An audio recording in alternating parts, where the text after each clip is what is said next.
Hello, I'm Max, and today you're going to come canal with me. Will this be a series? I don't know. Will it be any good?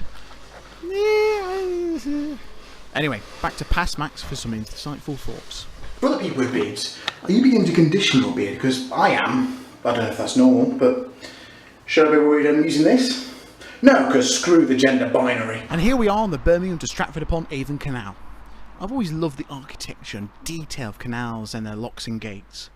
While many have been refurbished since, there's something very 19th century about them. I've only been going about 20 minutes, I'm already sweating like a pig. Inspiring comments there. Anyway, I don't know if where you live locally, or even the country where you live, has ever had canals, but you're missing out if that's the case. Eventually, I needed a break next to some 19th century graffiti, and to complement the rest and recuperation, a sausage roll was in order. It was only while resting that it really hit me the historical significance of this canal, given Birmingham was at the heart of the British Industrial Revolution. In 1838, at this canal's peak, there's about some 180,000 tonnes of coal coming up and down this canal every year.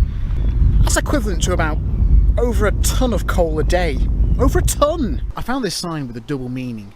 Either the towpath works, and there just happens to be mud on the towpath, or the work directly causes the mud. Which is it? And now for something else insightful. I found a stalk! Well, at least I think it's a stalk. Anyway, I've always been amazed at canals' ability to innovate, to shape the environment around them. And nothing says this more than a friggin' risen drawbridge! I always wonder with canals, how do they go downhill? Wouldn't it just be a great big river? Oh wait, I found out how. I'd love to be near the person who first came up with the idea for canals and later on canal locks. Hey, let's dig a mostly straight and massively long ditch and fill it with water. Why? To transport resources inland, of course. And what happens if we reach a slope? Well, that's bleeding obvious. Build giant wooden gates to control the flow of water within confined spaces to raise a boat up or down. It's just amazing! How did they come up with this? Being overwhelmed by the brilliance of it all, I naturally again had to sit down and have another sausage roll. I think there are 39 canal locks on the Birmingham to Stratford-upon-Avon canal route, and all 39 of them will have at some point in their life helped feed the industry and growth in Birmingham and wider Britain of the early 19th century, with hundreds of thousands of tonnes of coal. However, it's not all industrial transport. Recent decades have seen the canal being refurbished and renewed as a place of relaxation and leisure. Can you tell I enjoy canals? Even bridges full of water had to be built to accommodate these new canals. And now for something insightful. Oh God! The ducks are coming for me! I even got to have a go at closing a canal lock. It opened again more or less straight after, but it was worth it. England's largest aqueduct.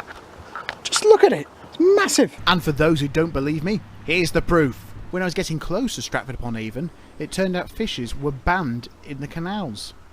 Seemed a bit specious if you ask me, but hey, that's the law. I eventually made it to Stratford-upon-Avon, just about, and it allowed me to reflect on my journey and this very idyllic town. Stratford is the birthplace of William Shakespeare, and you'll get to see him later. But having cycled through some 30 miles of an idyllic canal and arriving to this picturesque town made me realise that the great works of beauty can come from many different starting places. One was a market town that evolved over time.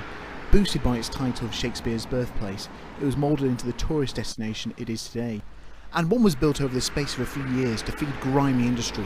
It was not originally built for aesthetics or pleasure. It even cost companies to ship supplies up and down it. But years of renovation enabled it to compete with the aesthetics of any idyllic town, and it's now free to walk up and down as well, which is a bonus.